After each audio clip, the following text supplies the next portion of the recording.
انت عاوز تسحب الايكويتي بتاعتك، صح، وعاوز تحسبها قبل ما البنك يقول لك. طيب نحسبها واحده واحده. نقول انت اشتريت البيت ب 200,000 ودلوقتي بقى ب 500، وانت ساكن في البيت دوت. دلوقتي هنحسبها حسبه بسيطه قوي. هنسيب 20% على جنب، فانت تجيب ال 500 في 20 يعني 100,000. سيبنا كده 100,000 على جنب. يعني انا اشتريت البيت بكام؟ ب 200، او البالانس بتاعتي 200,000 النهارده.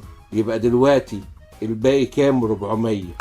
هسحب ال 400 ماينس ال 200، يبقى كده عندي ايكويتي ب 200,000. طيب يا جورج، ما تيجي نحسبها بطريقه ثانيه اسهل لي. هتجيب الفاليو بتاعتك اللي هي ال 500 في 80%، هيطلع لك كام؟ 400,000. هتنقص منها اللون اللي عليك، وده كده اسمها الايكويتي اللي انت تقدر تاخدها النهارده. لو عجبك الفيديو يا ريت تعمل لايك وشير. ولو عاوز تتكلم معايا، انا بعمل فري كونسلتيشن. كلمني واحجز ميعاد معايا على gmbrokerage.com، وربنا معاك.